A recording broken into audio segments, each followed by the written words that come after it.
नमस्कार संघमित्रा. संघमित्राज रेसिपीमध्ये तुम्हा सगळ्यांचं मनापासून स्वागत. आज मी अक्षय तृतीया विशेष अशी थाळी बनवणार आहे. अक्षय तृतीयेची थाळी डिझाईन करताना मी या पद्धतीने डिझाईन केली आहे की स्वयंपाक बनवून झटपट तयार होईल, जास्त वेळ लागणार नाही. याच्यामध्ये आपण आमरस पुरी बनवतोय, वरण भात बनवतोय, वांग्याची भाजी आणि तोंडल्याची भाजी बनवतोय. सोबत कुरडई, पापड आणि भजी देखील आहेत. चला तर मग बनवायला सुरुवात करूयात. सगळ्यात सुरुवातीला मी आमरस बनवायला घेते. त्यासाठी मी आंबे 15 मिनिटासाठी पाण्यात ठेवलेत, म्हणजे आंब्यावरचा चीक चांगला धुवून निघतो आणि आंबे स्वच्छ निघतात. 10-15 मिनिटं होत आहेत तोपर्यंत मी साईडला वरण भाताचं कुकर लावून घेते आणि तोंडल्याच्या भाजीसाठी लागणारी तयारी करून घेते. इथं मी आंबे स्वच्छ धुवून घेतलेत. आता रस बनवताना जास्त वेळ लागणार नाही, या पद्धतीने मी रस बनवणार आहे. आपण नेहमीप्रमाणे आंबा पिळून मग रस काढतो आणि बनवतो, तसं न करता मी इथं काय करणार आहे, सगळ्यात सुरुवातीला आंब्याचं देठ काढून घ्यायचं आणि आंब्याचं साल चाकूच्या मदतीने अलगद काढून घ्यायचं आहे. म्हणजे जास्त वेळ लागत नाही आणि जास्त पसारा देखील होत नाही. आंब्याचं साल देखील अलगद निघून येतं. या पद्धतीने मी पूर्ण आंब्याचं साल काढून घेते. बिलकुलच जास्त वेळ लागत नाही. आता आंब्याचं साल काढून झालंय. चाकूच्या मदतीने आंब्याचा गर काढून घ्यायचा. या पद्धतीने असा कट करून काढून घ्यायचा आहे. तुम्ही बघू शकताय आंब्याचा गर एकदम पूर्णपणे काढता येतो. एकदम कोय देखील आपली पूर्णपणे साफ झाली, व्हाईट दिसतीये. इथं पूर्णपणे सगळे आंब्यांचा गर काढून घेतलाय. आता काय करायचं, मिक्सरच्या भांड्यामध्ये एका वेळेला बसेल एवढा गर काढून घ्यायचा. आता आंबा किती गोड आहे याच्यानुसार याच्यामध्येच 1-1.5 चमचा साखर घालून घ्यायची आहे.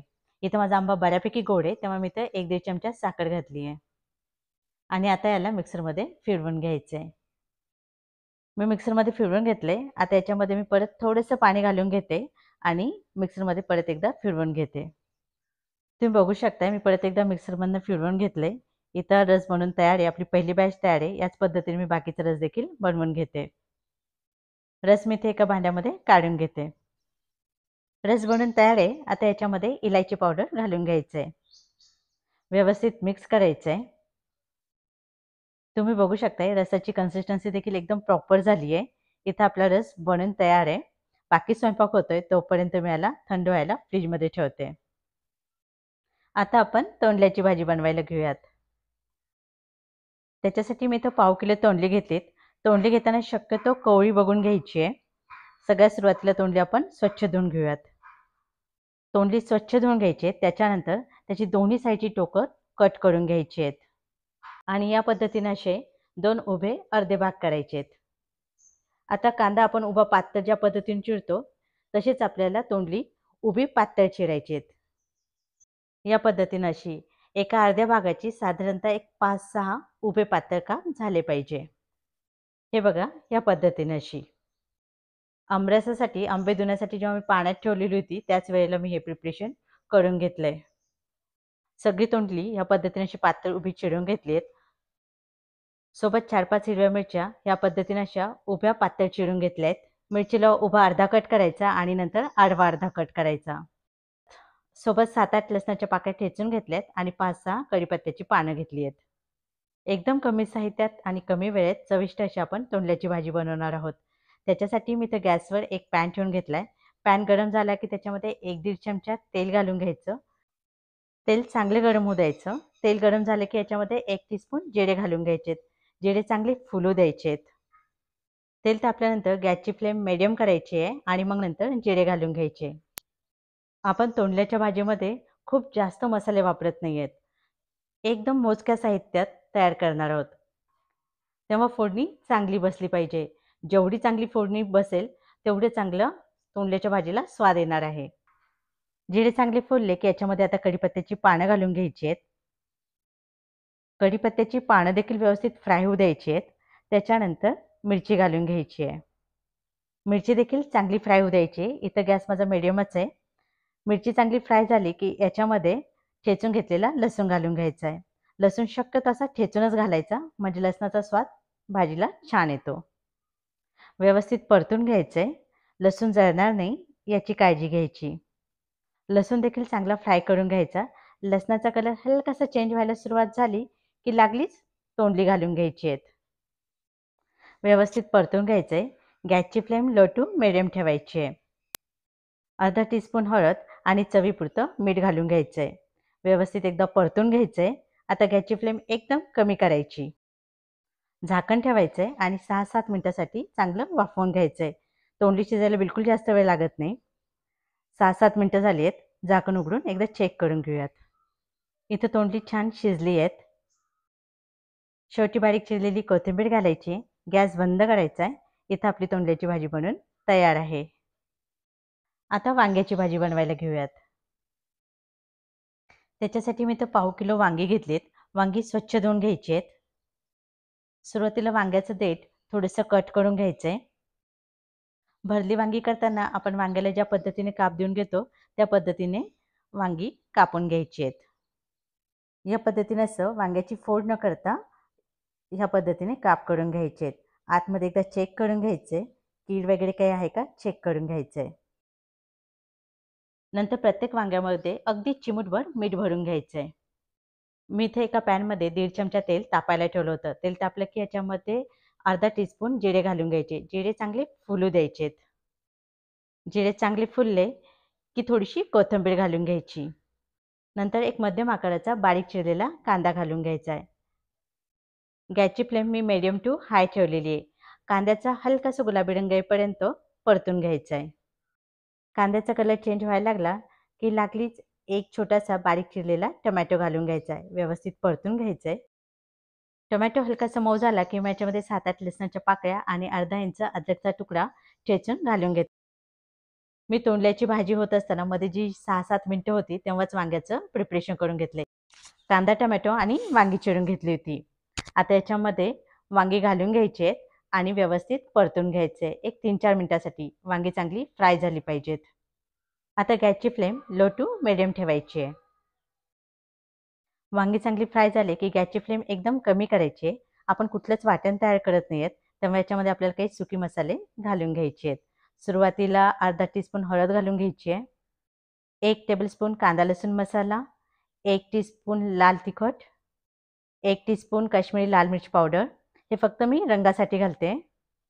1 टीस्पून धणे पावडर, 2 टेबलस्पून भाजलेल्या शेंगदाण्याचा कूट घालून घ्यायचा आहे आणि व्यवस्थित मिक्स करायचं आहे. गॅसची फ्लेम मी एकदम कमी ठेवलेली आहे. व्यवस्थित परतून घ्यायचे आणि खूप ड्राय जाणवत असेल किंवा मसाला खाली लागून जळायची शक्यता वाटत असेल तर 1-2 चमचे पाणी घालून घ्यायचे आणि व्यवस्थित मिक्स करून घ्यायचे. मसाला वांग्यांना व्यवस्थित लागला पाहिजे.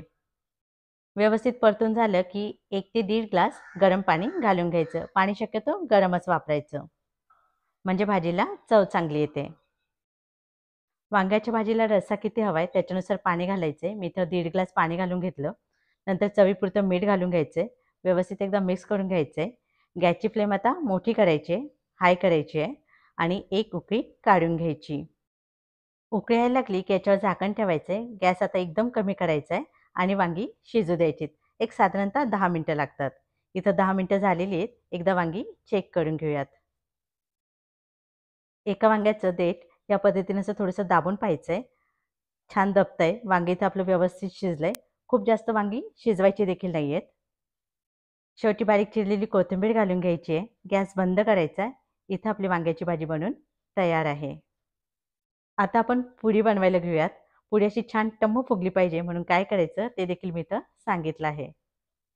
मी इथं 2 कप गव्हाचं पीठ घेतलंय. पुरी एकदमच नरम होऊ नये तर थोडंसं त्याच्यामध्ये क्रिस्प असावा म्हणून मी इथे 2 चमचे बारीक रवा घेतलाय.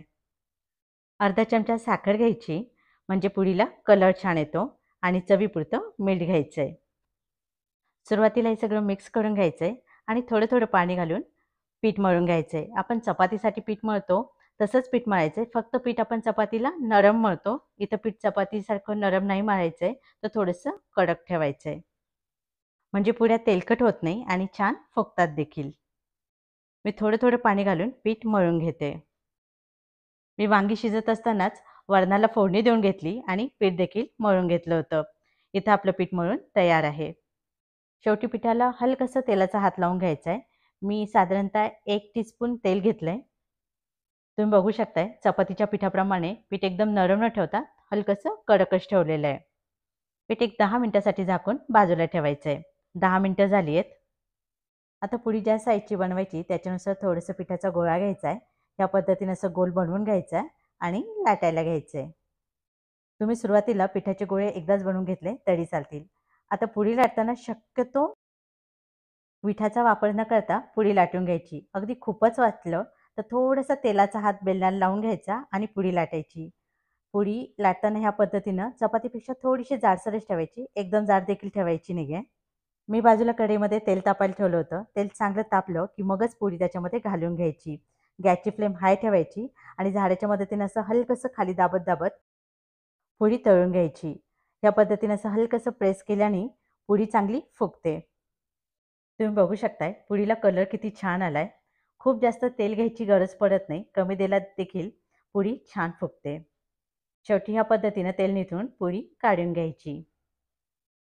संपूर्ण पुऱ्या, कुरडई, पापड आणि भजी देखील मी इथं तळून घेतली. आपला सगळा स्वयंपाक इथं बनून तयार आहे. आय होप आजचा व्हिडिओ तुम्हाला नक्की आवडला असेल. आवडला असेल तर तसं मला कमेंटमध्ये नक्की कळवा. सोबत लाईक करा, शेअर करा आणि हो सबस्क्राईब करायला विसरू नका. पुन्हा लवकरच भेटूयात एखाद्या अशा छानशा रेसिपीसोबत. तोपर्यंत खूप खूप धन्यवाद.